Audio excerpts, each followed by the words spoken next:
বন্ধুরা, সবাই কেমন আছো? আশা করছি সবাই ভালো আছো। এখন হচ্ছে বাজে তোমার 12:30 একটা হবে।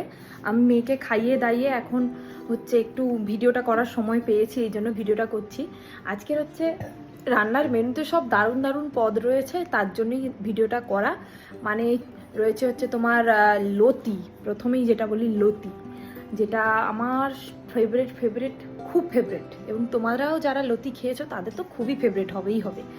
আর হয়েছে হচ্ছে তোমার শুশনি শাকের ভাজা, মোচার তরকারি, তারপর হচ্ছে তোমার কই মাছের ঝোল, লাল একদম টকটকে লাল ঝোল, মাছের টক। মানে বুঝতে পারছো তো খাওয়া দাওয়াটা কীরকম হবে। চলো তোমাদেরকে, আমার মা এসছে, রান্না করছে লতিটা, আর সব রান্না হয়ে গেছে। চলো লতি হচ্ছে, আর এইদিকে আছে আর বাকি রান্নাগুলো। তো এখানে হচ্ছে রান্না হচ্ছে লতিটা। মা এই লতিটা দারুণ বানায়। তোমরাও অনেকে অনেক রেসিপিতে খেয়েছো, আমি অনেকেরই ভিডিওতে দেখেছি, কিন্তু এই রেসিপিটা আমার সবচেয়ে বেশি ভালো লাগে। কেন বলতে পারবো না, অনেকে ওই সর্ষে বাটাটা দিয়ে করে, সেটা আমার অতটাও পছন্দ নয়।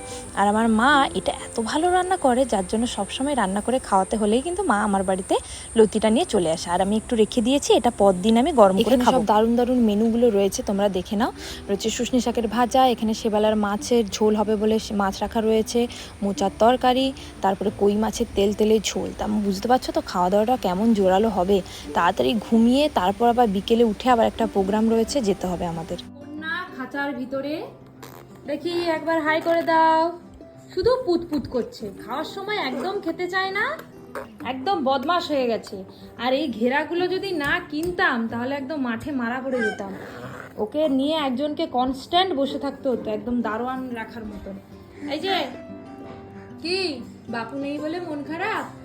ওর বাপু না থাকলে ওর মনটা একটু খারাপ থাকে। বাপুকে মোবাইলে দেখলে সে যে কি করবে বলার কথা নয়। ঠিক আছে, আচ্ছা বাপু চলে আসবে, খাবার আনতে গেছে না তোমার? যা পাবে সব মুখে ঢোকাবে, দুষ্টু। আজকে ছদ্মবেশ সাজবে আমার কন্যা, তোমাদেরকে দেখাবো, নাড়ুগোপাল সাজাবো।